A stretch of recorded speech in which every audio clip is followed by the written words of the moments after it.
जीवन कुछ और नहीं बल्कि एक पेड़ है और मृत्यु उस पेड़ का एक फूल। पेड़ का अस्तित्व फूल के लिए होता है, ना कि फूल का अस्तित्व पेड़ के लिए। जब फूल आते हैं तो पेड़ को खुशी से नाचना चाहिए।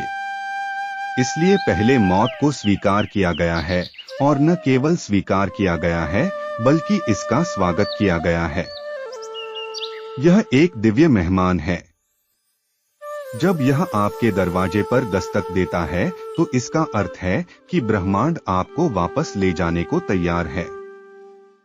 लहरों का वापस जाना। एक मरे हुए इंसान के आसपास बहुत सारी चीजें होनी शुरू हो जाती है। जीवित अवस्था में अगर उसने किसी इंसान से गहराई से प्यार किया है तो इसका मतलब है कि उसने अपनी ऊर्जा का एक बड़ा हिस्सा उस इंसान को दिया है, और जब वह मर जाता है तो तुरंत ही वह हिस्सा जो उसने उस इंसान को दिया था वह उस इंसान को छोड़कर वापस मरे हुए इंसान की ओर जाने लगती है। अगर आप यहाँ मरते हैं और आपका प्रिय हांगकांग में रहता है तो अचानक से कुछ आपके प्रिय को त्याग देगा, क्योंकि आपने अपने जीवन का एक हिस्सा उसे दिया है और अब वह हिस्सा वापस आपके पास आ रहा है। इसलिए जब आपका कोई प्रिय मरता है तो आपको भी लगता है कि किसी चीज ने आपको छोड़ दिया है।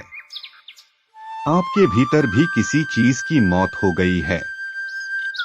वहां अब बस एक गहरा घाव, एक गहरी खाई मौजूद है।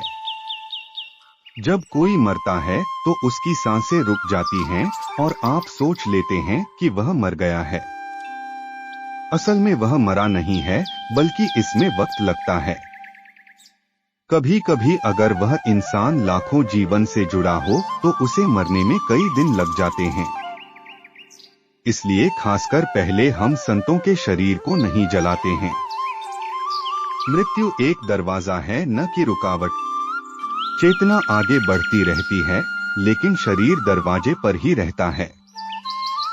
शरीर मंदिर के बाहर छूट गया है और चेतना मंदिर के भीतर प्रवेश कर जाती है। यह एक बहुत ही सूक्ष्म घटना है और जीवन इससे पहले कुछ भी नहीं होता है। मूल रूप से जीवन मौत की तैयारी करना है, और जो बुद्धिमान होते हैं वे अपने जीवन के दौरान ही सीख जाते हैं कि कैसे मरते हैं। एक अनुशासन है जीवन।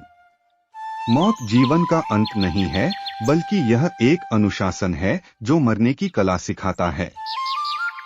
लेकिन आप मृत्यु से डरे और सहमे हुए हैं तो हम कांपना शुरू कर देते हैं। इसका मतलब है कि हमने अब तक जीवन को नहीं जाना है, क्योंकि जीवन कभी नहीं मर सकता। कहीं भी हमारी पहचान हमारे शरीर या तंत्र के जरिए होती है। तंत्र मर जाता है। यह अविनाशी नहीं हो सकता क्योंकि यह कई चीजों पर निर्भर करता है। यह एक शर्तपूर्ण घटना है। चेतना शर्तों में नहीं बंधी है और किसी चीज पर भी निर्भर नहीं करती। यह आकाश में बादल के जैसे तैर सकता है। इसकी कोई जड़ नहीं है। इसकी मृत्यु भी नहीं हो सकती है क्योंकि इसका जन्म कभी हुआ ही नहीं।